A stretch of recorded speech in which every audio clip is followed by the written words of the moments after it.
So then, here's the drama.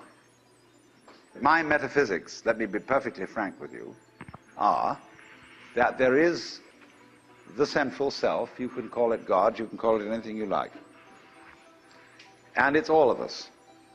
It's playing all the parts of all beings whatsoever, everywhere and anywhere. And it's playing the game of hide and seek with itself. It gets lost, it gets involved in the farthest out adventures, but in the end, it always wakes up and comes back to itself. And when you're ready to wake up, you're going to wake up. And if you're not ready, you're going to stay pretending that you're just a little, poor little me. And since you're all here and engaged in this sort of inquiry and listening to this sort of lecture, I assume that you're all on the process of waking up. Or else you're teasing yourselves with some kind of flirtation with waking up, which you're not serious about.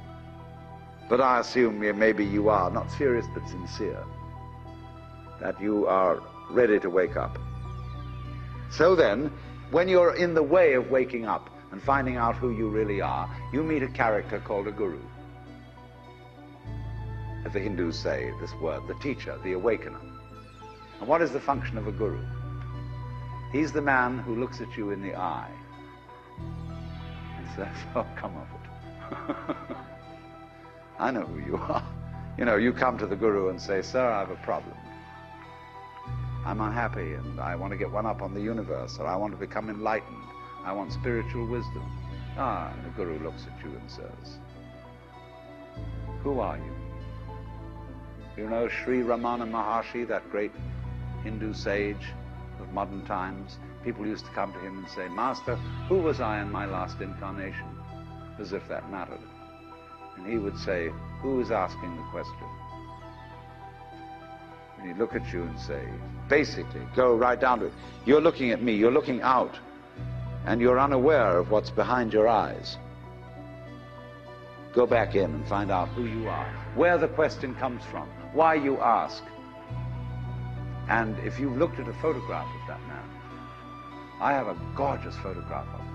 And you look in those, I walk by it every time I go out of the front door. And I look at those eyes and the humor, the lilting laugh that says, oh, come off it, man.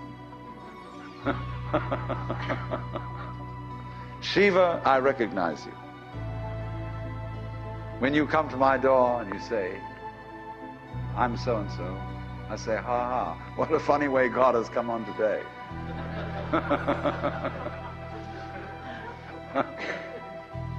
There are all sorts of tricks, of course, that gurus play.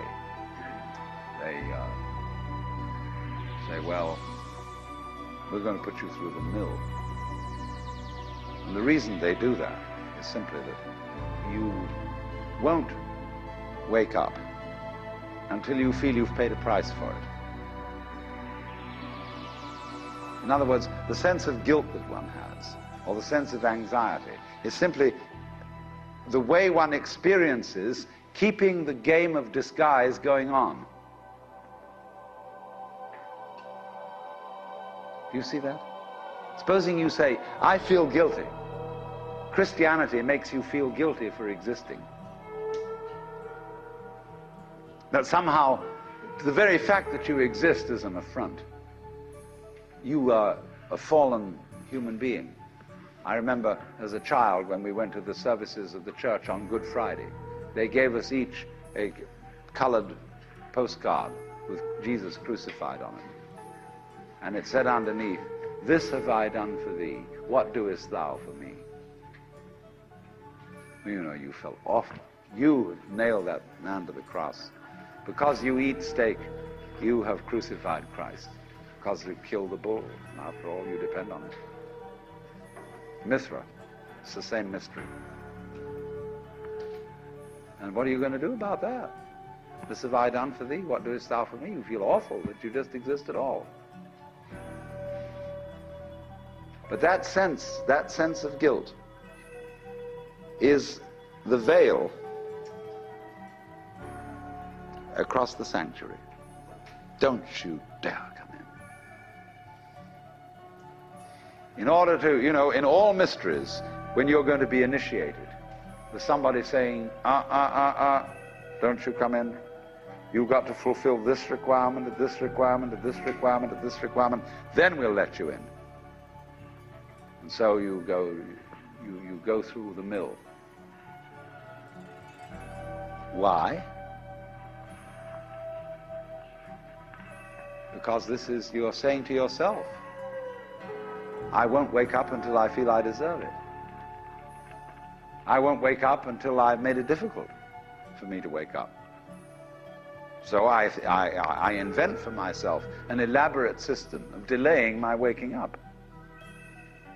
I put myself through this test and that test, and when I feel it's been sufficiently arduous, then I may at last admit to myself who I really am, and draw aside the veil, and realize that after all, when all is said and done, I am that I am, which is the name of God.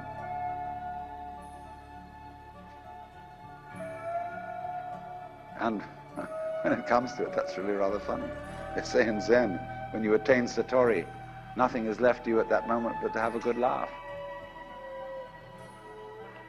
But naturally, all masters, Zen masters, yoga masters, every kind of master, puts up a barrier and says to you,